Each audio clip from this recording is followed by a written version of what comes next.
नमस्कार और स्वागत है आप सबका। आज हम एक बहुत ही महत्वपूर्ण विषय पर चर्चा करने वाले हैं, बौद्ध धर्म के मूल ग्रंथ त्रिपिटक। जी। ये वो ग्रंथ हैं जिनमें भगवान बुद्ध के उपदेशों का सार है, उनकी शिक्षाओं का संग्रह। बिल्कुल। और हमारी आज की ये जो चर्चा है ये त्रिपिटक ज्ञान .pdf नाम के एक दस्तावेज के कुछ अंशों पर आधारित है। हाँ, और हमारा मकसद है ये समझना कि ये त्रिपिटक आखिर है क्या, इसकी बनावट कैसी है, इसमें क्या क्या शामिल है, इसका इतिहास क्या रहा और जाहिर है बौद्ध धर्म में इसका इतना महत्व क्यों है। तो शुरू करते हैं बुद्ध के जीवन की उस पृष्ठभूमि से जो हम सब जानते हैं। लुम्बिनी में जन्म हुआ, फिर बोधगया में ज्ञान मिला जी।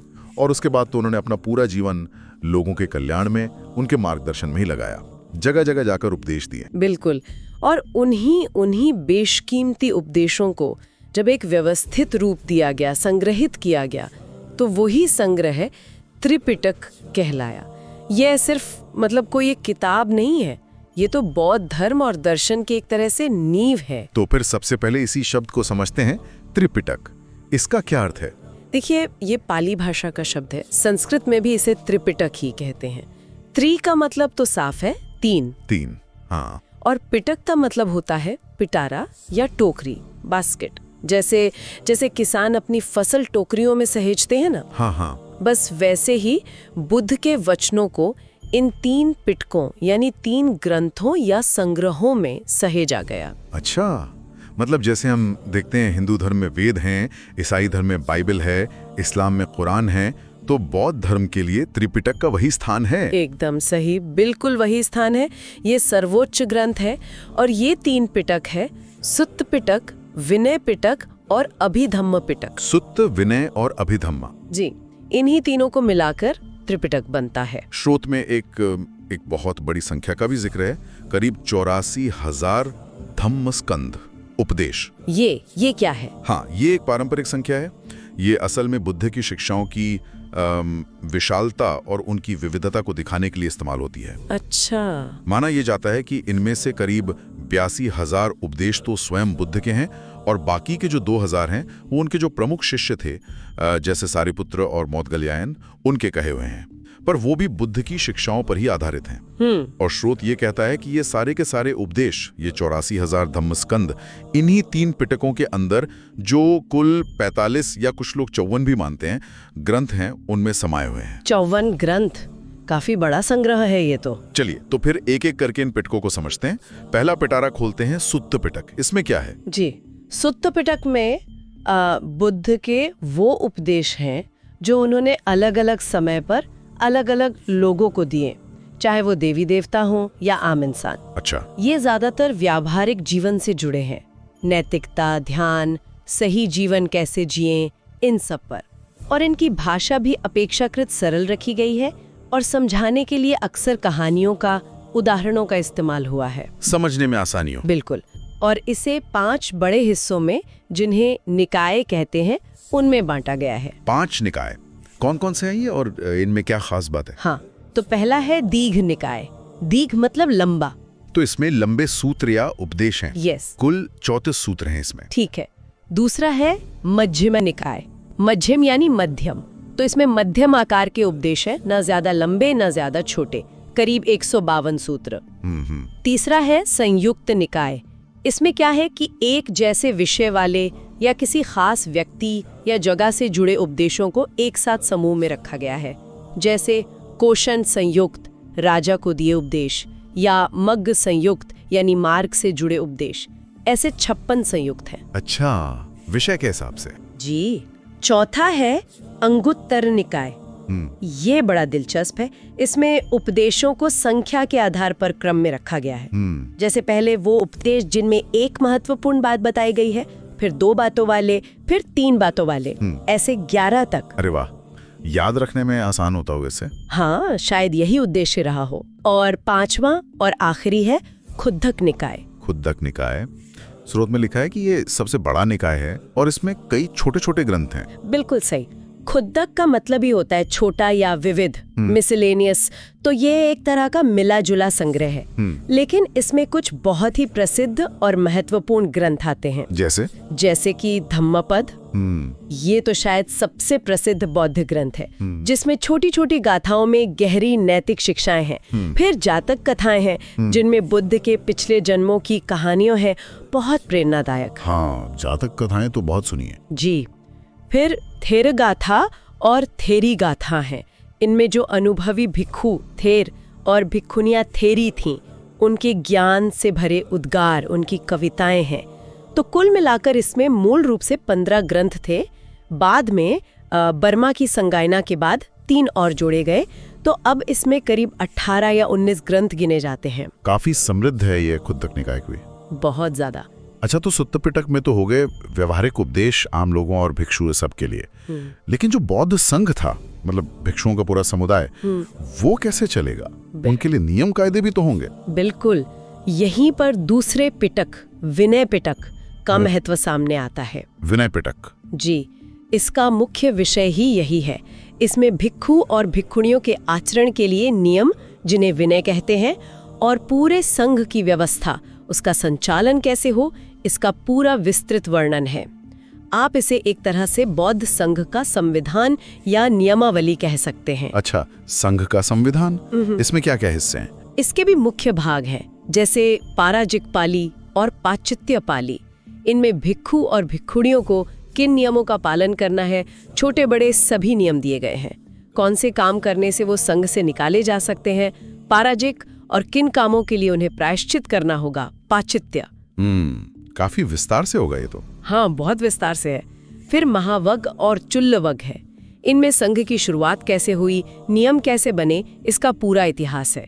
बुद्ध के जीवन की शुरुआती घटनाएं, पहली 2 बौद्ध संगीति यानी काउंसिल्स का जिक्र भी इसी में मिलता है। इतिहास भी है इसमें। जी, और एक परिवार नाम का खंड भी है, जो बाकी हिस्सों का सारांश जैसा है या प्रश्नोत्तरी के रूप में नियमों को दोहराता है। तो ये तो संघ के लिए, मठों के लिए बहुत ही जरूरी हिस्सा हुआ। अब आते हैं तीसरे पिटक पर, अभिधम्म पिटक। ये नाम थोड़ा गूढ़ सा लगता है, अभिधम्म। हाँ, लगता है। अभि का मतलब होता है विशेष या उच्चतर या सूक्ष्म, और धम्म का अर्थ है यथार्थ, सत्य, वास्तविकता के तत्व। तो अभिधम्म पिटक में धर्म का यानी यथार्थ का बहुत ही गहरा दार्शनिक और मनोवैज्ञानिक विश्लेषण है। दार्शनिक और मनोवैज्ञानिक, जी। इसमें चित्त यानी मन, चेतसिक यानी मन की अवस्थाएं, रूप यानी भौतिक पदार्थ, और निब्बाण यानी निर्वाण, इन जैसे गंभीर विषयों की परतें खोली गई हैं। ये सुत्त पिटक की तरह कहानियों या उपमाओं से नहीं समझाता। अच्छा। हाँ, ये सीधे सीधे वास्तविकता का, यथार्थ के स्वभाव का विश्लेषण करता है। बिल्कुल एनालिटिकल है। तो ये समझना ज्यादा मुश्किल होता होगा? हाँ, इसे समझने के लिए ज्यादा ध्यान और एकाग्रता की जरूरत होती है। ये गहन अध्ययन का विषय है। इसमें भी 7 अलग अलग ग्रंथ हैं। 7 ग्रंथ हैं इसमें भी? जी। धम्मसंगिनी, जिसमें सभी मानसिक और भौतिक तत्वों का वर्गीकरण है। विभंग, जो अलग अलग विषयों का विश्लेषण करता है। धातु कथा, जो तत्वों के आपसी संबंधों की बात करता है। पुग्गलपन्यत्ति, इसमें अलग अलग तरह के व्यक्तियों का वर्णन है, उनके मानसिक स्तर के आधार पर। अच्छा। कथा वस्तु, ये बड़ा रोचक है। इसमें उस समय के जो दार्शनिक मतभेद थे, उनका खंडन मंडन है। यमक, इसमें विषयों को जोड़ों में लेकर उनका विश्लेषण किया गया है। और आखिर में पट्ठान। पट्ठान? हाँ, पट्ठान को अभिधम्म का सबसे विशाल और सबसे जटिल ग्रंथ माना जाता है। इसमें दुनिया की हर मानसिक और भौतिक घटना के बीच जो अनगिनत कार्य कारण संबंध हैं, जो कंडीशनल रिलेशंस हैं, उनका अद्भुत अविश्वसनीय विश्लेषण है। बाप रे, ये तो सच में बहुत गहरा ज्ञान लगता है। लेकिन यहाँ एक बड़ा सवाल फिर से मन में आता है। हमने शुरू में बात की कि बुद्ध ने खुद तो कुछ लिखा नहीं था। जी नहीं। तो फिर ये इतना विशाल ज्ञान, ये 3 पिटक हम तक पहुंचे कैसे? मतलब इन्हें इतने सालों तक, 2500 साल से भी ज्यादा सुरक्षित कैसे रखा गया? ये बहुत ही महत्वपूर्ण सवाल है और इसका जवाब भी उतना ही दिलचस्प है। देखिए, जब बुद्ध का महापरिनिर्वाण हुआ तो उनके शिष्यों के सामने सबसे बड़ी चुनौती यही थी कि बुद्ध वाणी को, उनके उपदेशों को कैसे सहेजा जाए। हाँ, स्वाभाविक है। बुद्ध ने खुद कहा था कि मेरे जाने के बाद मेरा धम्म यानी मेरे उपदेश और विनय यानी मेरे बताए नियम यही तुम्हारे मार्गदर्शक होंगे। तो उनके जो प्रमुख शिष्य थे महाकश्यप जैसे, उन्होंने फौरन ये जरूरत महसूस की और महापरिनिर्वाण के कुछ ही महीनों बाद राजगृह, आज का राजगीर में पहली बौद्ध संगीति मतलब एक तरह की काउंसिल बुलाई गई। अच्छा, इतनी जल्दी? हाँ जी, ताकि जो उपदेश सुने थे उन्हें आपस में मिलकर दोहराया जा सके, पक्का किया जा सके। और तब तो सब कुछ मौके की था, लिखा तो कुछ गया नहीं था। बिल्कुल, यही तो सबसे हैरत अंगेज बात है। कई सदियों तक, स्रोत बताता है करीब 400 साल तक, ये पूरा का पूरा त्रिपिटक साहित्य सिर्फ मौखिक परंपरा से, गुरु शिष्य परंपरा से पीढ़ी दर पीढ़ी चलता रहा। 400 साल सिर्फ याददाश्त के भरोसे? जी हाँ, सोचिए ये कितना मुश्किल काम रहा होगा, इसे कंठस्थ करना, याद रखना और बिना गलती के आगे बढ़ाना। इसके लिए वो विशेष भिक्षु समूह बनाए गए थे जिन्हें भाणक कहते थे। भाणक? हाँ, भाणक मतलब बोलने वाले, पाठ करने वाले। कुछ भिक्षुओं का समूह था जो सिर्फ दीघ निकाय को कंठस्थ करने और उसका पाठ करने में माहिर था, वो कहलाते थे दीघ भाणक। अच्छा। ऐसे ही मध्यम भाणक, मध्यम निकाय के लिए संयुक्त भाणक, अंगुत्तर भाणक, खुद्दक भाणक और विनय पिटक और अभिधम्म पिटक के लिए भी अलग अलग परंपराएं थीं। स्रोत में तो उन आचार्यों की पूरी परंपरा का जिक्र है जिन्होंने इसे कंठस्थ रखा। जैसे विनय के लिए आचार्य उपाली से परंपरा शुरू हुई, सुत्त के लिए आनंद से और अभिधम्म के लिए सारिपुत्र से, और ये आगे रेवत जैसे आचार्यों तक चलती रही। ये तो मतलब इंसानी याददाश्त और समर्पण का कमाल है। बिल्कुल, ये सामूहिक स्मृति का और उस ज्ञान के प्रति अगाध श्रद्धा का अद्भुत उदाहरण है। लेकिन मौखिक परंपरा में तो हमेशा ये डर रहता है कि कहीं कुछ बदल ना जाए, कुछ छूट ना जाए या कुछ मिल ना जाए। सही कहा, और यही चिंता उस समय के भिक्षुओं को भी हुई होगी, खासकर जब श्रीलंका में एक समय भयंकर अकाल पड़ा और कहते हैं कि बहुत से ऐसे भिक्षु जो त्रिपिटक के ज्ञाता थे वो नहीं रहे। तब ये जरूरत और ज्यादा महसूस हुई कि इस ज्ञान को लिख लिया जाए। तो इसे पहली बार लिखा कब गया? स्रोत के अनुसार ये हुआ बुद्ध के महापरिनिर्वाण के लगभग 400 साल बाद, यानी ईसा पूर्व पहली शताब्दी में, लगभग 70 ईसा पूर्व के आसपास। उस समय श्रीलंका के राजा थे वट्टगामिनी अभय। उनके संरक्षण में चौथी बौद्ध संगीति हुई। श्रीलंका में? जी, श्रीलंका के आलोक विहार या अलु विहार नाम की जगह पर।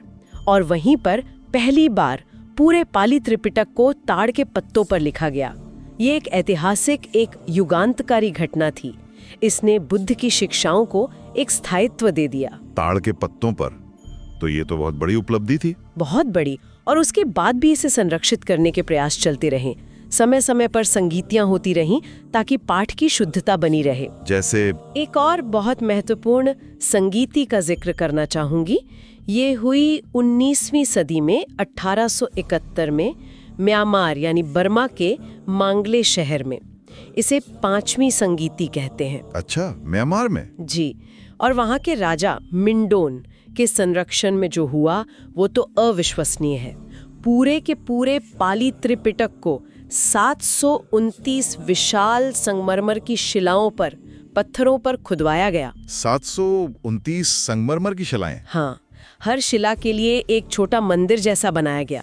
ये आज भी मांडले में कुथोड़ा पगोड़ा नाम की जगह पर मौजूद है और इन्हें दुनिया की सबसे बड़ी किताब कहा जाता है। अद्भुत। ये तो उस ज्ञान के प्रति असीम श्रद्धा दिखाता है। बिल्कुल, ये दिखाता है कि इस ज्ञान को कितनी पीढ़ियों ने कितनी लगन और श्रद्धा से सहेजा है। और क्या आधुनिक समय में भी ऐसे प्रयास हुए हैं? जी हाँ।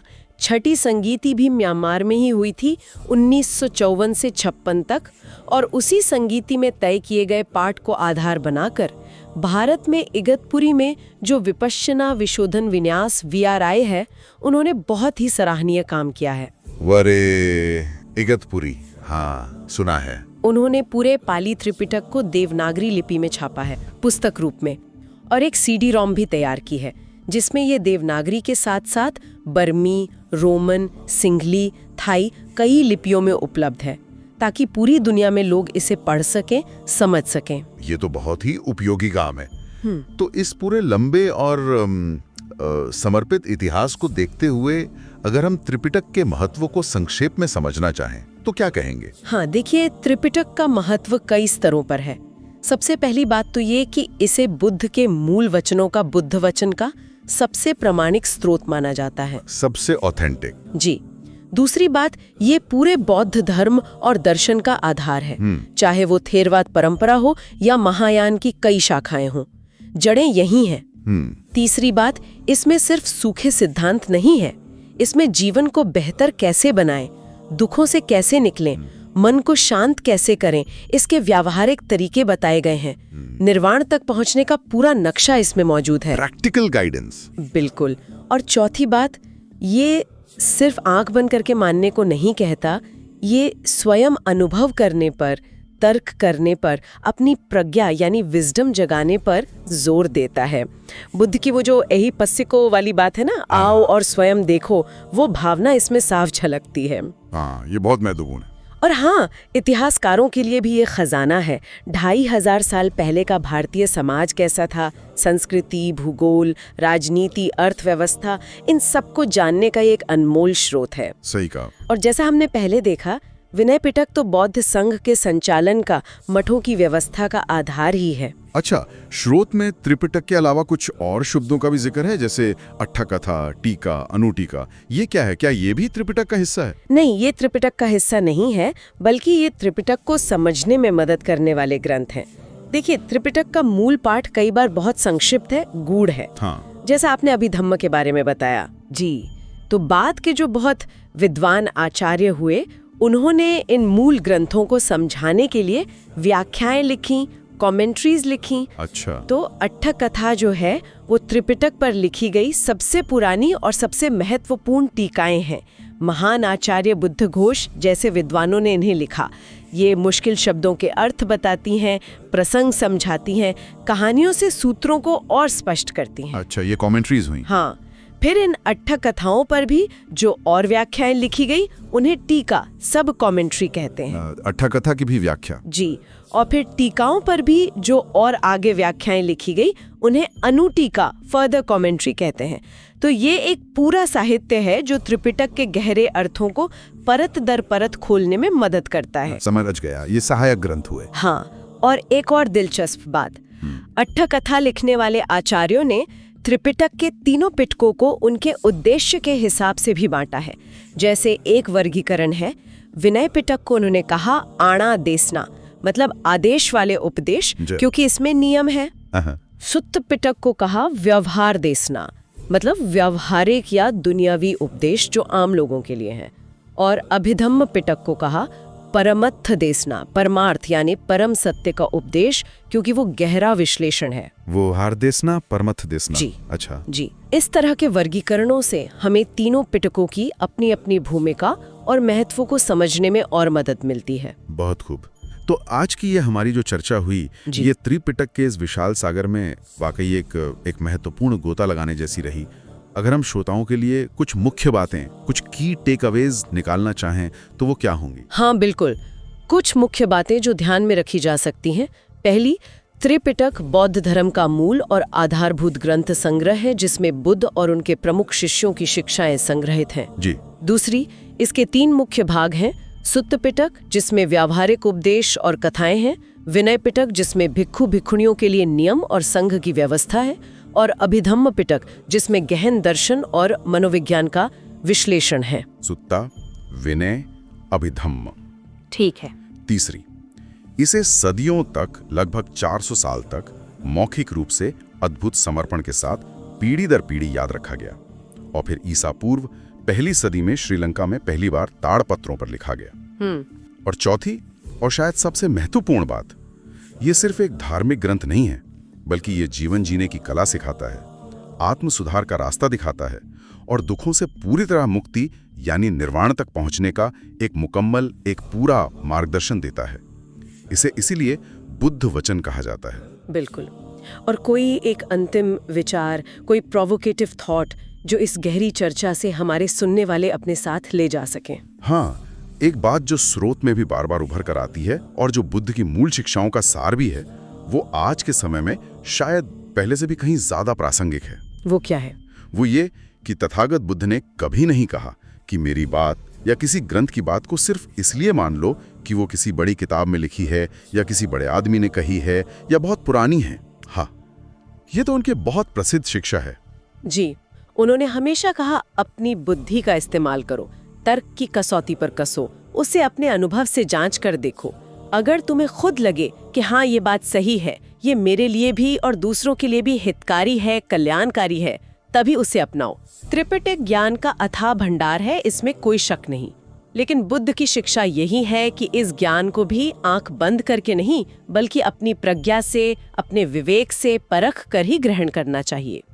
आज जब हम सूचनाओं के विस्फोट के युग में जी रहे हैं, जहां हर तरफ से दावे और जानकारियां हम पर बरस रही हैं, तब ये जो आलोचनात्मक चिंतन है, क्रिटिकल थिंकिंग और स्वयं जांच परख करने की जो प्रवृत्ति है, ये शायद बुद्ध की दी हुई सबसे जरूरी सीख है। बहुत ही विचारणीय बात कही आपने। और इसी विचार के साथ त्रिपिटक पर हमारी आज की ये विस्तृत पड़ताल यहीं समाप्त होती है। उम्मीद है इस जानकारी ने आपकी समझ को और गहरा किया होगा। जी, अगले अन्वेषण तक के लिए अनुमति दीजिए। नमस्कार। नमस्कार।